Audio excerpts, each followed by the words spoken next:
Hey, this is Scott Morgan, and today I want to talk to you about expression and playing music expressively. Music is not just about playing the right notes at the right time. Unfortunately, there's a lot of ways that piano is limited expression-wise, but it's actually a step up from its predecessor, which is the harpsichord. There's definitely a lot that we can do expressively and work on piano. And if you're a composer, you should be thinking about expression on all instruments and what people can do. So let's just start off thinking about two main things that you can do with piano to be expressive is using dynamics, which is usually when you say dynamics, it means you're changing the volume of the notes or how loud you play from being soft to quiet or quiet to soft. And the other is actually timing or rhythm related. It's not necessarily changing the rhythm, but deviating from it a little bit in kind of an expressive way. And we'll go into that a little bit more in a second. So first I'm going to play you a little bit of a piece that I wrote back in 2004 as an orchestral sample. I was going to do this using the Forest theme, but this way it has less copyright issues, and it was just working out for me better to have all this set up. Anyway, here it is. This is Empire of Sand, the piano break in the middle, and I've taken all the kind of expression out of it, and it's just the raw notes.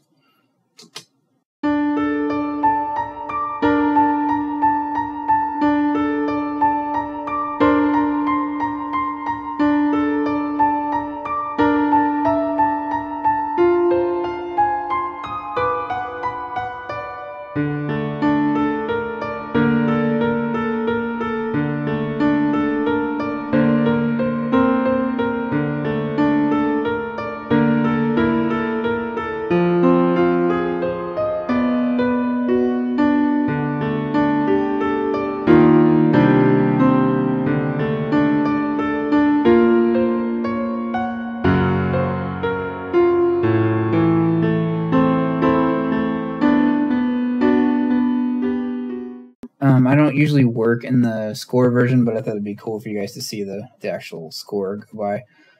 The way I usually work is in a thing called the piano roll, and I actually prefer the piano roll because it might be easier to see what the notes are in a score notation if you read music well. But in piano roll, you can see precisely where a note is, regardless of what the intended rhythm of it is. So I can see that, this note is exactly on that beat, or if I want to move it a little bit so it's slightly off, humanize it a little bit more. And you can also see the exact volume of the notes, not just whether they're piano, forte, or, what those mean loud and soft, Italian or music notation. I can see the exact value for the velocity or how loud each note is. And you can see here that all these notes are exactly the same volume, which is not very expressive. So the first thing I'm going to do is to show you what happens when you vary the volume a little bit from...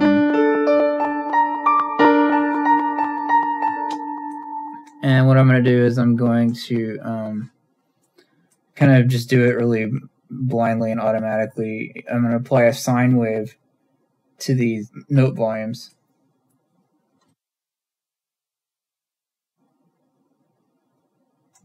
Okay. So kind of, machine way of doing it, but I think you'll be impressed with how much it changes how emotional this sounds.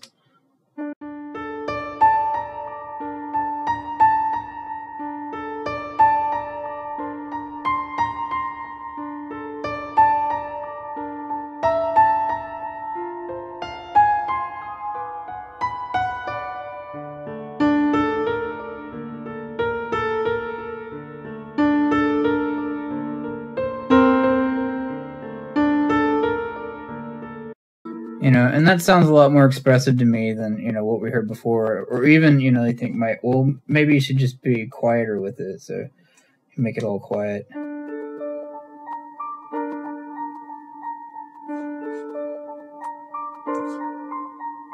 To me, it's way more expressive to be. Oops.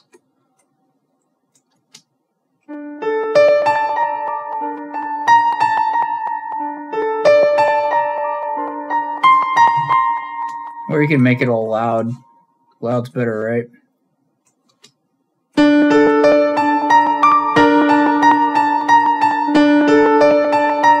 It's just too robotic. And of course, you know, if you actually had a human playing it with different volumes, it sounds better. So we'll try that out.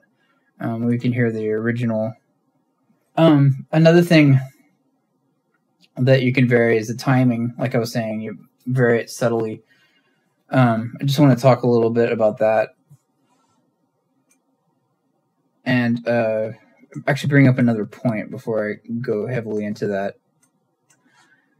If you're wanting to really pursue music, I totally recommend, if you're still in school, that you join the choir and really dedicate yourself to that, whether you think you can sing or not. I mean, I'm not really a singer, but I was in choir for 4 years in high school, and I spent most of college in some form of choir, and I'm totally glad that I did.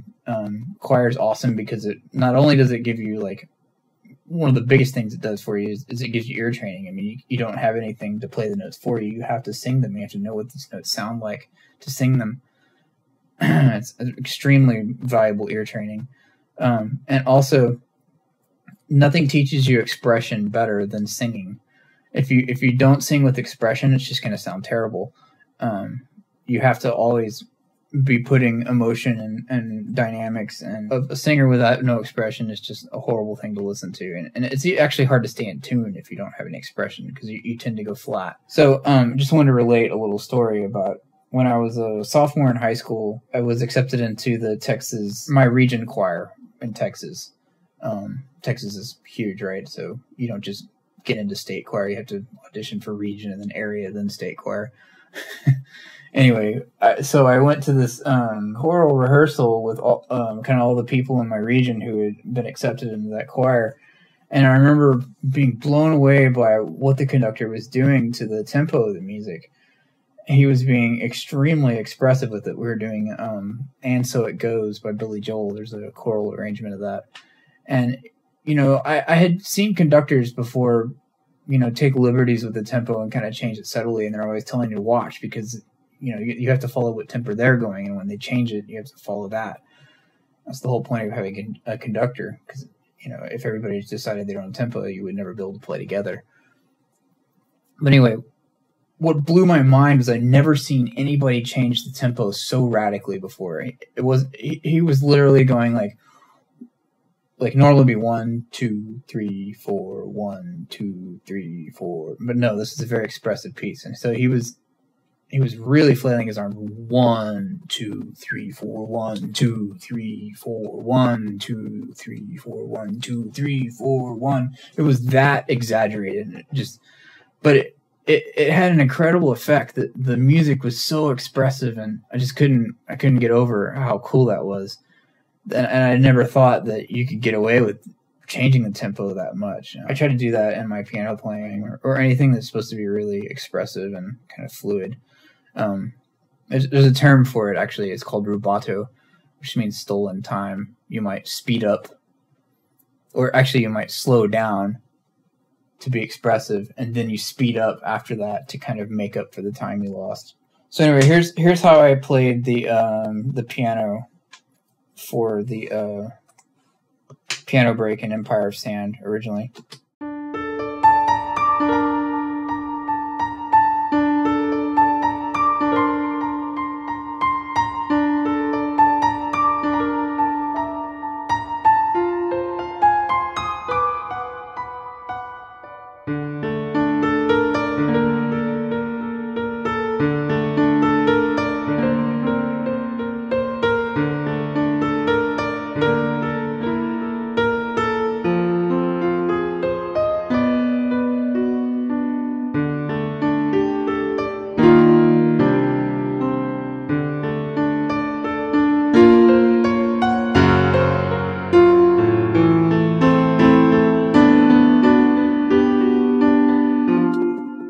So there's that.